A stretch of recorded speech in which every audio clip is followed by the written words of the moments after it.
Quero dar continuidade aqui a um primeiro áudio, aonde eu falei um pouquinho sobre ansiedade em adolescentes. Eu afirmei lá que a ansiedade ela vem tomando conta de grande parte dos nossos adolescentes. E dei alguns dados, e como é uma coisa que me chama muita atenção, eu resolvi falar um pouquinho sobre ansiedade em adolescentes. E eu pontuei lá, né, algumas coisas que eu achei importante falar. Por exemplo, a diferença entre ansiedade normal e ansiedade patológica. Também falei sobre quando que começa, né, o problema, ela se torna um transtorno, ela se torna uma patologia. E os sintomas psicológicos, físicos e também comportamentais. E falei também sobre os fatores que podem desencadear a ansiedade. Então, assim, existem vários, né? Mas eu falei sobre três, que são um dos grandes causadores da ansiedade na adolescência. Então, eu falei lá sobre três. E nesse segundo áudio, eu vou falar um pouco sobre como controlar e reduzir a ansiedade na adolescência. Serve para qualquer faixa etária, né? Mas como eu estou falando aqui de adolescência, então meu foco aqui é eles.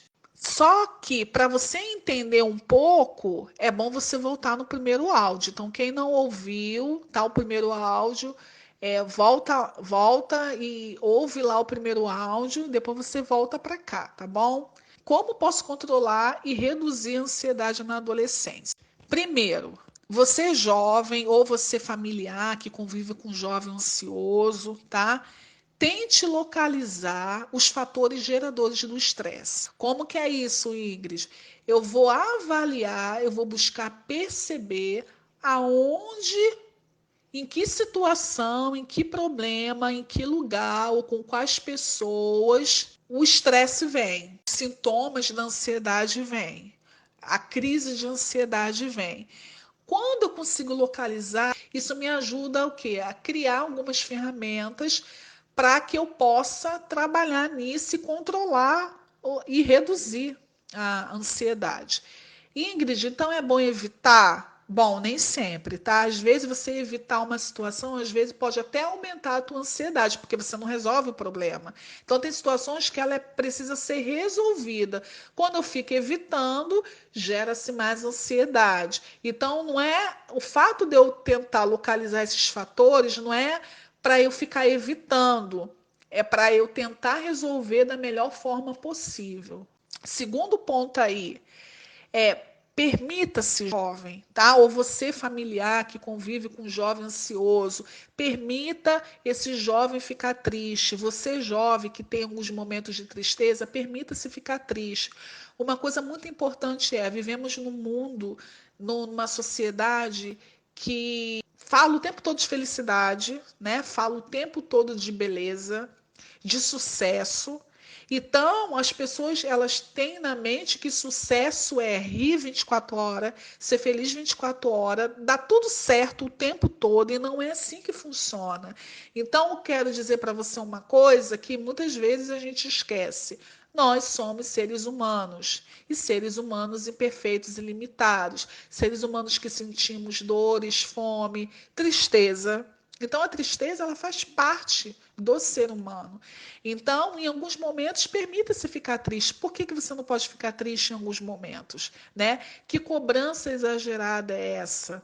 Que culpa é essa de se sentir triste? Outro ponto muito importante. Quando a gente fica ali tomando conta dos nossos sonhos, da nossa vida, da nossa família, a gente tenta buscar um equilíbrio, né? A gente precisa de equilíbrio em tudo, isso é importante. E é saudável. Só que nessa balança aí de buscar equilíbrio, né, de estar sempre tudo equilibrado entre família, trabalho, as atividades que a gente gosta, muitas vezes esse jovem se sente culpado quando não consegue manter tudo ali equilibrado, né? Então vem aquele sentimento de culpa e ele começa a sofrer com aquilo. Só que a gente não consegue manter o tempo todo tudo equilibrado. Em algum momento alguma coisa vai sair do eixo. Aí você vai olhar aquilo dali, né? Vai perceber e vai fazer o quê? Vai tentar colocar ele no eixo de novo, colocar ele ali no equilíbrio de novo.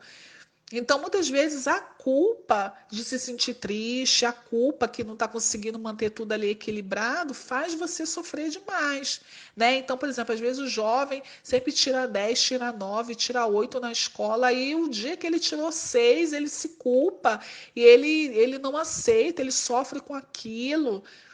Só que você tem direito também de tirar 6, de tirar 7. Isso não desqualifica você. Isso não quer dizer que você não é um bom aluno porque você tirou 6 ou porque você tirou 7. Outro ponto importante é que a gente vê muito por aí, as pessoas falam, né? A gente às vezes, né, é uma coisa que passa também, assim, a gente nem dá valor muitas vezes. Mas a gente ouve tanto, né? Mas a gente cai sempre nessa armadilha. Cultive hábitos saudáveis. Então, o fato de a gente não cultivar hábitos saudáveis, isso pode causar adoecimento, né? Adoecimento mental, adoecimento das nossas emoções. Então, cultivar hábitos saudáveis parece pode parecer uma bobagem em muitos momentos, mas é muito importante. Então, o que que você gosta de fazer? Seja lá cantar, pintar, viajar, cozinhar, namorar, abraçar, conversar com os vizinhos, bater papo com os amigos, seja lá o que for. Mas o que que você gosta de fazer e você se sente bem, se sente ali confortável? Faça isso e procure cultivar. Envolver as pessoas que você ama também, isso é muito importante. Não tentar ser perfeito em tudo, isso é um ponto muito importante. Não tentar ser perfeito em tudo.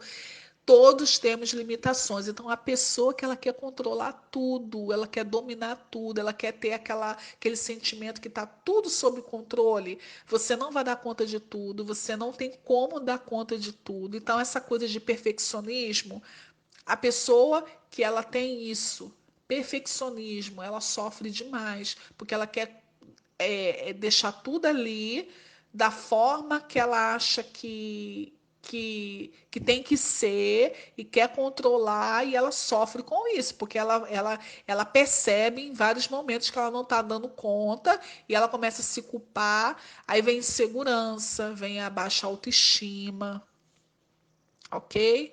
Então a gente precisa prestar muita atenção a esses pontos aí que eu falei. Existem outros, né? Outras dicas, né?